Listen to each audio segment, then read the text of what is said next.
کیا تمہارے پاس راشیلا کا نمبر ہے؟ فلاسٹر نے بوکھلائے ہوئے لہجے میں کہا۔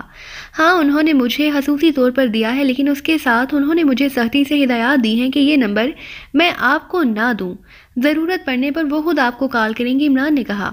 ہاں میں جانتا ہوں، وہ خود مجھے کال کرتی ہے۔ ٹھیک ہے، راشیلا نے کہا ہے، اور میں اس کا کہا نہیں ٹال سکتا۔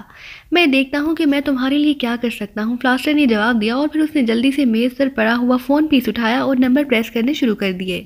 لاؤڈر کا بٹن بھی دبا دو تاکہ میں بھی سنوں کہ کیا باتیں ہو رہی ہیں، عمران نے کہا۔ تو فلاسٹر نے اس بات میں سر ہلاتے ہوئے کہا اور لاؤڈر کا بٹن بھی پریس کر دیا۔ یس۔ رابطہ قائم ہوتے ہی ایک نسوانی آواز سنائی دی۔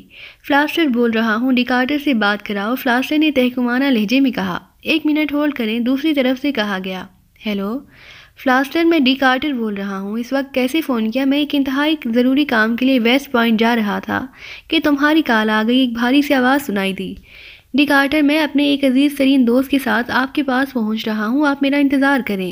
فلاسٹر نے کہا، سوری، میں اس وقت ملاقات نہیں کر سکتا، مجھے انتہائی ایمرجنسی کام ہے، آئی ایم سوری فلاسٹر، دوسری طرف سے ڈیکارٹر نے جواب دیتے ہوئے کہا۔ سنو ڈیکارٹر، تم جانتے ہو کہ تم فلاسٹر کو انکار کر رہے ہو، کیا تم چاہتے ہو کہ تمہارا کچا چٹھا کھول کر میں تمہیں ساری دنیا کے سامنے ایکسپوز کر دوں؟ فلاسٹر نے غلاتے ہوئے لہجے میں کہا۔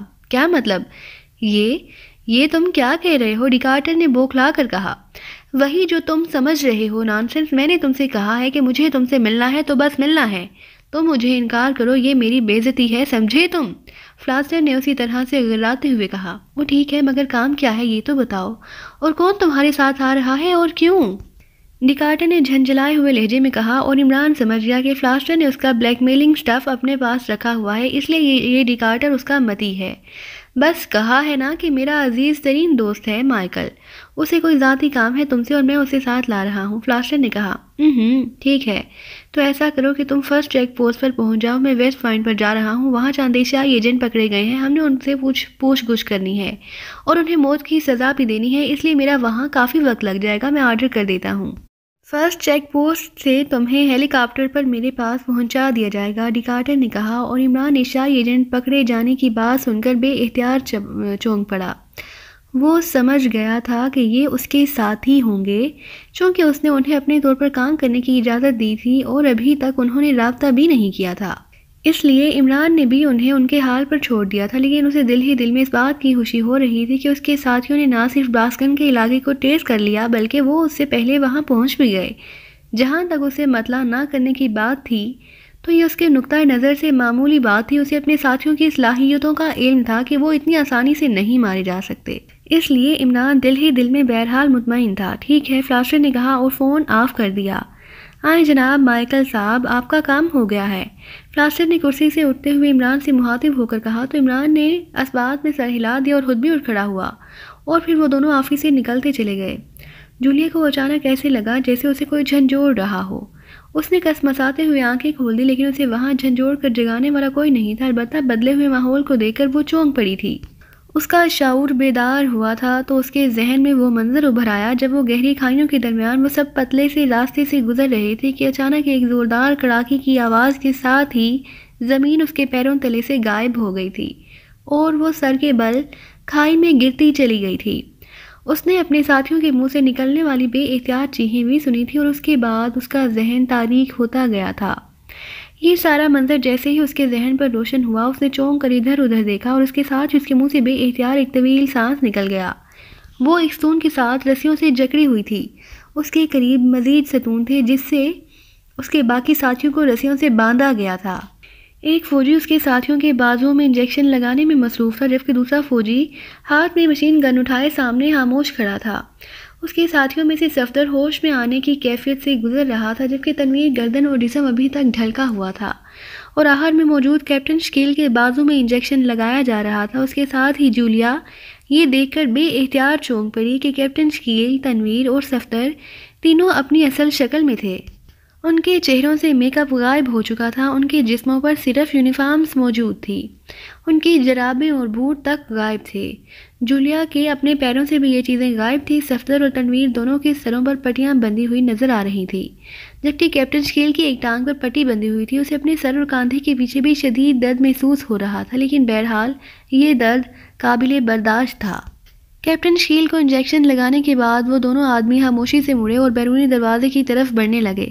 سنو، جولیا نے کہا تو دونوں آدمی تیزی سے مڑے اور رک گئے۔ کیا بات ہے؟ اس آدمی نے جو انجیکشن لگا رہا تھا انتہائی کرخت لہجے میں کہا۔ ہمیں یہاں لا کر کیوں باندھا گیا ہے اور تم کون ہو؟ جولیا نے اس کی طرف دیکھ کر روسیلے لہجے میں کہا۔ تم کون ہو یہ تم مجھ سے زیادہ بہتر جانتی ہو، البتہ ہم کون ہیں اس کے بارے میں تمہیں جلد ہی علم ہو جائے گا، اس آدمی نے بڑے درشت لہجے میں کہا۔ یہ تم کیا بکواس کر رہے ہو؟ بتاؤ کون ہو تم؟ جولیا نے روسیلے لہجے میں کہا۔ مجھے تم سے بات کرنے کا کوئی شوق نہیں ہے، اس لیے خاموش رہو، زیادہ شور مچایا تو تمہیں اسی وقت گولی ماری جا سکتی ہے، اس نے اور زیادہ روسیلے لہجے میں کہا۔ مگر ہمیں ایسے باندھا کیوں گیا ہے؟ آخر اس کی کوئی وجہ تو ہوگی، جولیا نے سر جھٹک کر کہا۔ دشمنوں کے ساتھ ایسا، بلکہ اس سے بھی بدتر سلوک کیا جاتا ہے۔ تم خوش قسمت ہو کہ ابھی تک زندہ ہو، ورنہ تم جیسے دشمنوں کو ایک لمحے میں گولی مار دی جاتی ہے، اس آدمی نے کہا۔ اپنا لہجہ درست رکھو، سمجھے؟ ابھی تمہیں غلط فہمی ہے کہ ہم دشمن ہیں، لیکن جلد ہی تمہاری یہ غلط فہمی دور ہو جائے گی اور پھر تمہیں اس لہجے کا خمیازہ بھگتنا پڑے گا، جولیا نے گھبراتے ہوئے کہا۔ ہمیں کوئی غلط فہمی نہیں ہے، غلط فہمی تمہیں ہے اور تمہیں یہ غلط فہمی جلد ہی دور ہو جائے گی۔ تم دشمن ایجنٹ ہو اور دشمن ایجنٹوں کا حشر انتہائی عبرتناک ہوتا ہے، اس آدمی نے پہلے سے بھی زیادہ کرخت اور سخت لہجے میں کہا۔ یہ تو وقت ہی بتائے گا کہ ہم دشمن ایجنٹ ہیں یا ہمارا تعلق فوج کے ایک انتہائی خفیہ گروپ سے ہے۔ تم یہ بتاؤ کہ ہم کس کی قید میں ہیں اور کہاں ہیں اس وقت؟ جولیا نے بھی پہلے سے زیادہ سرد لہجے میں کہا۔ تمہیں ویسٹ پوائنٹ سے پکڑا گیا ہے، جبکہ کھائی پر سے گزرتے ہوئے تم میں سے کسی کا پاؤں کھائی کے راستے پر لگائی گئی بلاسٹنگ وائر سے ٹکرا گیا تھا، جس کے نتیجے میں دھماکہ ہوا اور تم کھائی میں جا گرے۔ کھائی زیادہ گہری نہیں تھی، اس لیے تم ہلاک ہونے سے بچ گئے، لیکن بہرحال تم سب زخمی ہوئے ہو۔ تمہارا خیال ہوگا کہ یہ علاقہ ویران ہے، جہاں کوئی چیکنگ نہیں ہے، جبکہ وہاں انتہائی خفیہ حربے ہر جگہ موجود ہیں اور انہیں باقاعدہ ویسٹ کیمپ میں واچ کیا جاتا ہے۔ اس طرح تم پکڑے گئے۔ یہ ویسٹ ونگ کا ہیڈ کوارٹر ہے، یہاں کا انچارج ڈی کارٹر ہے، اور ڈی کارٹر تم جیسے دشمن ایجنٹوں کے لیے جلاد کے نام سے مشہور ہے۔ ویسٹ پوائنٹ سے تمہیں وہاں کے انچارج رائڈو نے پکڑا اور اس نے تمہاری مرہم پٹی کرائی تاکہ تم سے پوچھ گچھ ہو سکے، اور پھر اس نے ڈی کارٹر کو اطلاع دی تو ڈی کارٹر نے تمہیں منگوا لیا تاکہ تم سے خود پوچھ گچھ کر سکے۔ ڈی کارٹر کو اچانک مین ہیڈ کوارٹر ایک ہنگامی میٹنگ میں شرکت کے لیے جانا پڑا ہے، وہاں سے واپس آ کر وہ تمہاری ایک ہڈی علیحدہ کر دیں گے، اس آدمی نے تفصیل بتاتے ہوئے کہا۔ یہ بتاؤ کہ ہمارے چہرے کس نے اور کب صاف کیے ہیں؟ جولیا نے ہونٹ کاٹتے ہوئے کہا۔ یہ کام رائڈو کا ہے، وہ ان معاملات میں بے حد محتاط رہتا ہے، اس آدمی نے جواب دیتے ہوئے کہا۔ کیا ڈی کارٹر تمہارا بوس ہے؟ جولیا نے پوچھا۔ ہاں، وہ اس علاقے کا انچارج اور ہمارا بوس ہے، اس آدمی نے جواب دیا۔ کب آئے گا یہ ڈی کارٹر؟ جولیا نے پوچھا۔ جب میٹنگ ختم ہوگی، آدمی نے جواب دیا، اور پھر وہ دونوں کمرے سے باہر چلے گئے، لیکن کمرے کا دروازہ کھلا رہا اور ایک آدمی اور ایک مسلح آدمی وہاں موجود تھا، اس کا پہلو جولیا کو نظر آ رہا تھا۔ جولیا نے اپنے ساتھیوں کی طرف دیکھا تو سوائے کیپٹن شکیل کے باقی سب ہوش میں آ چکے تھے، جبکہ کیپٹن شکیل ہوش میں آنے والی کیفیت سے گزر رہا تھا۔ میرا خیال ہے ہم لیبارٹری والے علاقے میں پہنچ گئے ہیں، کیونکہ ویسٹ ایریا کا مین ہیڈ کوارٹر اسی علاقے میں ہونا چاہیے، جولیا نے اپنے ساتھیوں سے مخاطب ہو کر پاکستانی زبان میں کہا۔ ہاں، اور اب ہمیں یہاں سے کمانڈو ایکشن شروع کر دینا چاہیے، ورنہ یہ لوگ ہمیں کسی بھی وقت ہلاک کر سکتے ہیں، تنویر نے کہا۔ ہمیں اس ڈی کارٹر کے آنے سے پہلے یہاں کا کنٹرول سنبھال لینا چاہیے، پھر اس ڈی کارٹر کو پکڑ کر اس کے ذریعے ڈاکٹر ڈی مورگن سے رابطہ کر کے لیبارٹری کھلوائی جا سکتی ہے، صفدر نے کہا۔ ہم بندھے ہوئے ہیں اور پہلا مسئلہ تو ان رسیوں سے چھٹکارا پانا ہے۔ ان لوگوں نے باقاعدہ پیچ در پیچ گانٹھیں لگائی ہیں، میں انہیں کھولنے کی کوشش کر رہی ہوں، تم بھی کوشش کرو، جولیا نے کہا۔ اسی لمحے کیپٹن شیل بھی ہوش میں آ گیا، اور جب اسے صورتحال کا علم ہوا تو اس نے بھی یہی رائے دی کہ ہمیں اس ڈی کارٹر کے آنے سے پہلے یہاں کنٹرول سنبھال لینا چاہیے۔ جولیا کے ساتھ وہ سب بھی رسیاں کھولنے کی کوشش کرنے لگے، اور پھر تھوڑی ہی دیر بعد کیپٹن شکیل نے اپنے ہاتھوں کی رسیاں کھول لیں۔ کیپٹن شکیل چونکہ دروازے سے بالکل آخری سائڈ پر تھا، اس لیے جب تک کوئی اندر نہ آ جاتا اس وقت تک اسے چیک نہ کر سکتا تھا۔ اب اس کے دونوں بازو آزاد ہو چکے تھے۔ کیپٹن شکیل اپنے پیروں پر لپکا اور پھر چند لمحوں میں وہ اپنے پیروں کی بھی رسیوں سے آزاد ہو چکا تھا۔ اس کے بعد وہ آہستہ سے آگے بڑھا اور اس نے اپنے ساتھ کھڑے ہوئے تنویر کے دونوں بازو آزاد کرا دیے۔ پھر وہ آگے بڑھا اور اس نے صفدر کے ساتھ یہی کارروائی کی، جبکہ تنویر اس دوران اپنے پیروں کی رسیوں سے آزاد ہو چکا تھا۔ اب جولیا کی باری تھی، لیکن جولیا دروازے کے تقریباً سامنے تھی، اس لیے کیپٹن شکیل جولیا کی طرف آنے کی بجائے آہستہ آہستہ چلتا ہوا دروازے کی طرف بڑھتا چلا گیا، جبکہ تنویر اس کے پیچھے تھا۔ کیپٹن شکیل دروازے کے قریب جا کر دروازے سے پشت لگا کر کھڑا ہو گیا، پھر اس نے آہستہ سے سر آگے کر کے باہر نکالا۔ یہ ایک چھوٹی سی راہداری تھی جو آگے جا کر مڑ گئی تھی اور دروازے کی سائڈ سے پشت لگائے ایک مسلح آدمی کھڑا تھا۔ اس نے مشین گن شاید دیوار کے ساتھ لگا رکھی ہوئی تھی جو کیپٹن شکیل کو نظر نہ آ رہی تھی۔ البتہ کیپٹن شکیل نے دیکھ لیا کہ اس آدمی کے دونوں ہاتھ اس کے سینے پر بندھے ہوئے تھے، وہ شاید اس انداز میں آرام کر رہا تھا۔ کیپٹن شکیل آہستہ سے آگے بڑھا اور دوسرے لمحے ہلکی اوہ کی آواز سنائی دی اور وہ آدمی کھینچتا ہوا اندر آ گیا۔ کیپٹن شکیل نے ایک ہاتھ اس کے منہ پر رکھا جبکہ دوسرے ہاتھ سے اس کے بازو کو پکڑ کر اسے یکلخت گھما کر اندر گھسیٹ لیا، اور پھر اس سے پہلے کہ وہ آدمی سنبھلتا تنویر کا ہاتھ بجلی کی سی تیزی سے گھوما اور اس آدمی کی گردن کی دوسری سائڈ جس طرف کیپٹن شکیل کا ہاتھ نہ تھا کھڑی ہتھیلی کی بھرپور ضرب پڑی اور کٹاک کی آواز سے اس کی گردن ٹوٹ گئی، جبکہ تنویر اور صفدر تیزی سے بیرونی دروازے کی طرف لپکے۔ رک جاؤ، ابھی مت جاؤ، جولیا نے کہا تو دونوں دروازے پر ہی رک گئے۔ صرف اس کی مشین گن اٹھا لو، جولیا نے کہا، جبکہ کیپٹن شکیل نے اس آدمی کو زمین پر لٹا کر تیزی سے آگے بڑھ کر جولیا کے ہاتھ آزاد کرا دیے۔ تنویر نے دروازے کے باہر دیوار کے ساتھ کھڑی مشین گن اٹھا لی۔ یہ شاید ملٹری ہیڈ کوارٹر ہے، یہاں دو چار مسلح افراد نہیں ہوں گے، ہمیں ان کے کسی بڑے کو پکڑنا ہوگا، پھر بات بنے گی، جولیا نے آزاد ہوتے ہی کہا، اور سب ساتھیوں نے اس طرح سر ہلایا جیسے وہ جولیا کی بات سے 100% متفق ہوں۔ پھر میرا مشورہ ہے کہ ہمیں یہیں رکنا چاہیے، وہ ڈی کارٹر بہرحال یہیں آئے گا اور جیسے ہی آئے گا ہم فوراً اسے چھاپ لیں گے، کیپٹن شکیل نے کہا۔ ہو سکتا ہے کہ وہ اکیلا نہ آئے، اس کے ساتھ مسلح افراد بھی یقیناً ہوں گے اور ظاہر ہے انہیں مارنے کے لیے فائر کھولنا پڑے گا، تنویر نے منہ بناتے ہوئے کہا۔ ایسا ہوگا تو دیکھا جائے گا، ڈی کارٹر جیسا کوئی بڑا آفیسر ہاتھ آ جائے تو اس کے بل پر باقی مسلح افراد کو کور کیا جا سکتا ہے، جولیا نے جواب دیا۔ میرا خیال ہے کہ یہ آفس ہوگا، یہاں زیادہ مسلح افراد نہیں ہوں گے، ہم انہیں آسانی سے کور کر لیں گے، ورنہ یہاں تہہ خانے میں ہم پھنس بھی سکتے ہیں، اور یہ بھی ہو سکتا ہے کہ کسی بڑی کے آنے سے پہلے صورتحال چیک کرنے کے لیے دو چار مسلح افراد یہاں آئیں، اس طرح صورتحال ہمارے خلاف بھی ہو سکتی ہے، صفدر نے کہا۔ اس کا تو ایک ہی حل ہے کہ ہم پہلے جائزہ لیں، پھر جیسی صورتحال ہو ویسے ہی اقدام کریں۔ بہرحال اس ڈی کارٹر کو قابو میں آنا چاہیے، جولیا نے کہا۔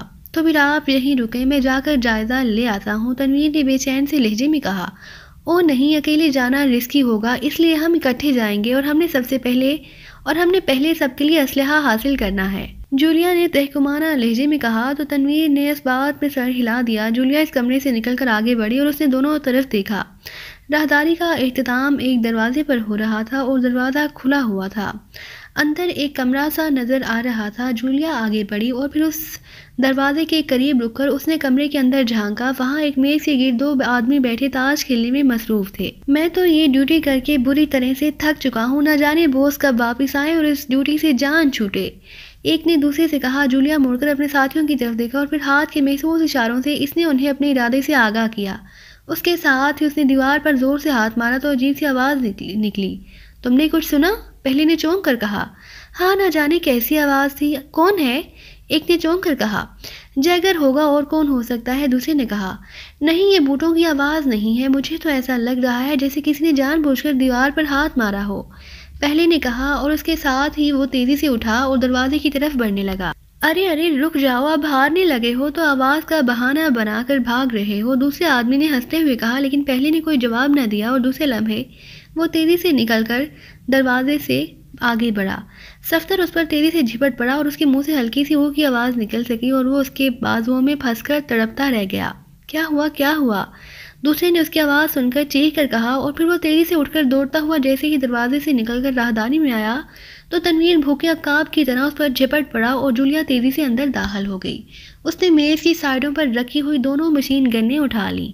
کیپٹن شکیل جس کے ہاتھ میں مشین گن تھی اس کے پیچھے اندر داخل ہوا تھا، چونکہ اس کے پاس مشین گن تھی اس لیے ان فوجیوں پر تنویر اور صفدر جھپٹے تھے، ان سے پوچھ گچھ نہ کی جائے۔ کیپٹن شکیل نے ایک مشین گن جولیا کے ہاتھ سے لیتے ہوئے کہا، دوسری اس کے دوسرے ہاتھ میں تھی، اس میں وقت ضائع ہوگا، انہیں ختم کر دو، جولیا نے کہا۔ تو کیپٹن شکیل سر ہلاتا ہوا واپس مڑا اور دروازے سے باہر راہداری میں آ گیا، جہاں وہ دونوں فرش پر بے ہوش پڑے ہوئے تھے۔ تنویر اور صفدر نے ان کی گردن کو جھٹکا دے کر انہیں صرف بے ہوش کیا تھا، کیونکہ ان کے ذہن میں بھی یہی خیال تھا کہ شاید ان سے پوچھ گچھ کی جائے۔ انہیں ختم کر دو اور آؤ، کیپٹن شیل نے کہا تو وہ دونوں سر ہلاتے ہوئے تیزی سے جھکے اور پھر چند لمحوں بعد دونوں فوجی گردنیں تڑوا کر ہلاک ہو چکے تھے۔ کیپٹن شیل نے دوسری مشین گن تنویر کے ہاتھ میں دے دی اور پھر وہ سب کمرے میں داخل ہو گئے۔ جہاں جولیا کمرے کے دوسرے دروازے کے قریب کھڑی تھی، اب صرف صفدر خالی ہاتھ تھا۔ ادھر سیڑھیاں اوپر جا رہی ہیں اور اوپر یقیناً نافذ ہوگا، جولیا نے ان کے قریب آنے پر آہستہ سے کہا، اور انہوں نے اسباق میں سر ہلا دیے اور پھر وہ آہستہ آہستہ آگے بڑھ کر سیڑھیاں چڑھتے ہوئے اوپر پہنچ گئے۔ سب سے آگے جولیا تھی اور سب سے آخر میں خالی ہاتھ صفدر تھا۔ سیڑھیوں کے اختتام پر ایک دروازہ تھا جو کھلا ہوا تھا اور دوسری طرف ایک چھوٹا سا خالی میدان تھا جس کی سائیڈ میں کچھ ہٹ کر ایک برآمدہ تھا۔ اس برآمدہ میں دو مسلح آدمی کھڑے تھے، ان کا رخ میدان کی طرف ہی تھا، اور اگر جولیا اور اس کے ساتھی باہر نکلتے تو وہ لامحالہ ان کی نظروں میں آ جاتے اور پھر ظاہر ہے انہیں فائر کھولنا پڑتا، اور یہ بات وہ نہیں چاہتے تھے۔ اب فائر کھولنا ہی پڑے گا مس جولیا، اس کے سوا اور کوئی چارہ نہیں ہے، تنویر نے پرجوش لہجے میں کہا۔ نہیں، پھر ہم بے بس چوہوں کی طرح مارے جائیں گے، یہ کوئی فوجی ہیڈ کوارٹر معلوم ہو رہا ہے، جولیا نے جواب دیا۔